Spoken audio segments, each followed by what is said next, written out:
Hey everybody, it's Chris Bumbray here for JoBlo. I'm in the far-off land of Montreal, which is actually where I live, at the world premiere of Bookworm at the Fantasia Film Festival, which is North America's premier genre film festival. Elijah Wood is here.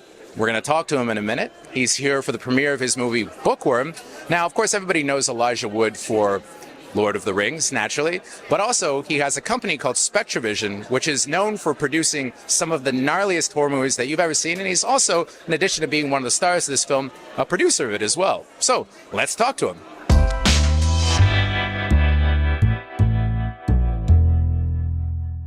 Everybody knows you, of course, for your acting, but one of the things that I love about you the most is your producing, Spectravision. Yeah. Oh, thanks. And, I think people don't really necessarily realize that you're one of the guys who's brought some of the strangest and craziest horror movies to North America, including a movie that haunts my dreams forever, The Greasy Strangler. Oh, I love The Greasy Strangler. There's actually a connection to this movie. Toby Harvard wrote The Greasy Strangler, and he's the writer of this film.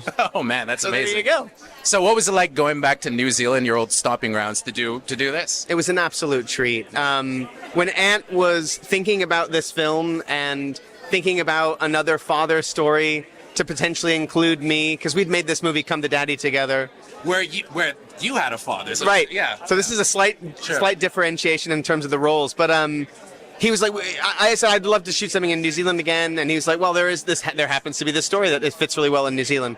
So I was thrilled, absolutely thrilled to get the opportunity to go back. I hadn't been to New Zealand in 9 years prior to this. Really? And I hadn't shot anything there in a little bit longer than that. So it was just a treat. And I got to bring my family and introduce them to the country. It was wonderful. Well, I had to ask, I was looking at your filmography. Have you ever played a father in a film before?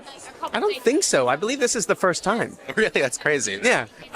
So what do you think of Fantasia? Have you ever been here before? This is my first time to the festival. And I've been going to the Fantastic Fest for years, and CGIS I've been to a bunch of times, but this is one of the biggest genre festivals in the world. And so many of my friends and colleagues come here, bring their films here. So I know so many of the sort of denizens, the folks that populate the festival, and I've never actually been. So I'm thrilled to finally be here after all this time. Mildred, it's me, your dad. I just flew halfway across the world to be with you, little lady. Great. One guy who's in the movie that I love is Michael Smiley. I think he's one of the best character actors. He was in one of my favorite movies, Kill List. Of course, Kill List, legendary. So what was he like? The best. Yeah. We worked together on Come to Daddy, so the first thing that Ant and I did was wonderful to bring him back for this.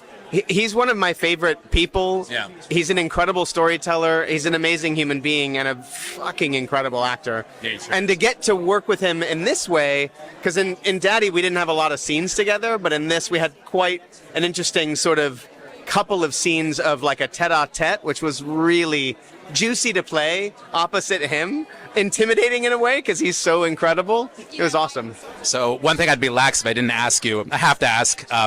They're making another Lord of the Rings. I'm sure you've heard. Yeah. Would you ever consider going back? I'm sure you can't say much, but To play Frodo again? or to do anything. I mean, it would be pretty incredible. I have to say, any return to New Zealand to work with those individuals within the context of that world would be sort of like, yeah, it would be, jumping back into a world that is so beloved and means so much to me. So yeah, it'd be awesome. I could take you. We leave at first light. Hey, stick with me. We'll be fine. You know where you're going, right? So, what does the average day for an illusionist look like? I do appearances. Wow. You think it's easy making 100 balloon animals for Vin Diesel's kids? What the hell is a Vin Diesel?